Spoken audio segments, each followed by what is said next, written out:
On February 19, 1942, President Franklin Delano Roosevelt signed Executive Order 9066 confining Japanese Americans to internment camps.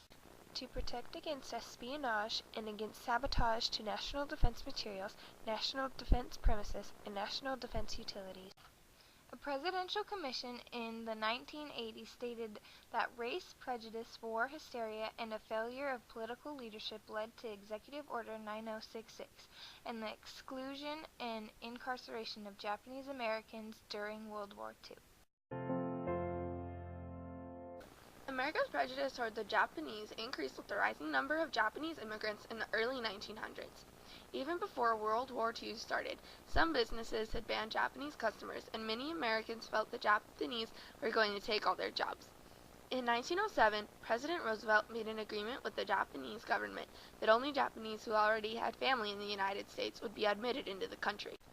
Some movies and publications around 1917 added to the fear of portraying Japanese immigrants as sneaky, treacherous agents of a militaristic Japan seeking to control the West Coast. All this hatred resurfaced with the Pearl Harbor attack. On Sunday, December 7, 1941, Japan had 360 aircrafts ready to attack. At 7:55 Hawaii Aleutian Standard Time, the Japanese struck. The attack ended at 9:45.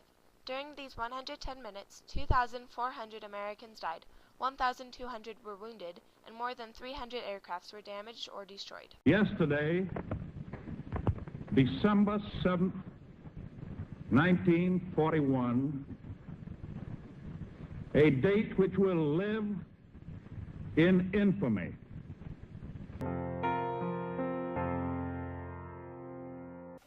The treatment towards the Japanese got progressively worse as time went on.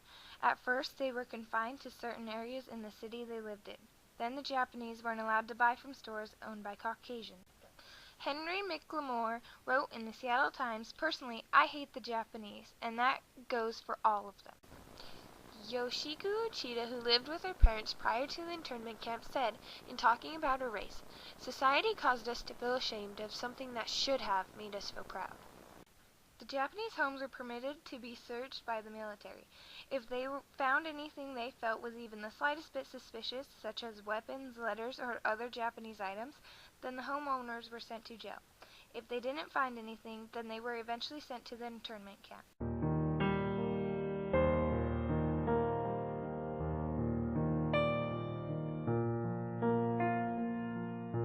There were certain instructions that the Japanese had to follow in evacuating. Notices were posted and letters were sent out containing these instructions. In most cases, the evacuees didn't have more than a week to pack up and leave. The evacuation came in 2 stages. The first stage was to report to assembly centers at racetracks, pavilions, or fairgrounds. Most Japanese Americans were there for 4 to 6 months. These places were chosen because they had electricity, water, sewage, and horse stalls that served as rooms. As the Japanese Americans came to the centers, they were searched, fingerprinted, interrogated, and inoculated. After the assembly centers, the Japanese Americans were distributed to internment camps in California, Arizona, Utah, Idaho, Wyoming, Colorado, or Arkansas. Some were sent to Justice Department internment camps in Montana, North Dakota, Texas, or New Mexico. The latter were run like prisoner of war camps and were meant for enemy aliens who posed a potential threat to national security. In all, 112,581 Japanese Americans were interred. The internees included not only healthy men, women, and children, but the infirm, blind, elderly, and more than 100 orphans, many of which were babies. 2/3 of the internees were U.S. citizens, most of which couldn't even read or write in Japanese, let alone had ever visited Japan. In the camps, the Japanese had small one-room barracks to live in, with 1-inch walls. These barracks, shared with the whole family, had no insulation from the extreme desert temperatures and only had a single light bulb hanging from the ceiling. The walls separating the apartments didn't reach the ceiling, so noise and smells could easily drift between them. The camps were located in remote, isolated places, usually in deserts, where the government owned land that wasn't being used. Temperatures ranged from nearly 0 to over 110 degrees. There were only central bathrooms and shower facilities away from the barracks and not much privacy when using them. There was little hot water, so if you wanted a warm shower, you'd have to be the first one up. The dining hall was always crowded and seldom had enough food. Guards were everywhere you went. When asked what the worst thing about camp life was, Harry Ota, 20, when he and his family were interred at the Tule Lake camp, said, "The wind was always blowing and sand was everywhere and always getting in your eyes. Also, you felt like a prisoner with all the barbed wire fences and armed guards." In summertime, wind blow, just like a fog, it's sand black. You can't open your eye. My eye gets red. That's it.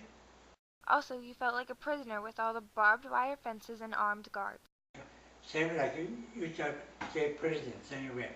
Double fans and electric fans. See? We didn't do bad things. Not to us. That's the enemy people did that. You know. James Hatsuiki Wakasa was shot by a trigger-happy sentry, Gerald B. Philpott.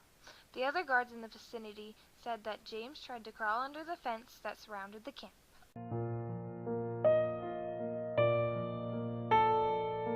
The very last camp to shut down was the Tule Lake Camp in California on March 20th, 1946, even after the war ended. There were many short and long-term impacts of the internment camps. Some of these were economic impacts on the country and the internees, as well as health and social effects on the internees.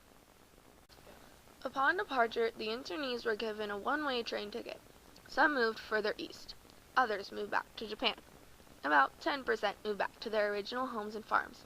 This scattering of Japanese internees caused a loss of social support system they had enjoyed before, and even during the internment, by living in concentrated populations.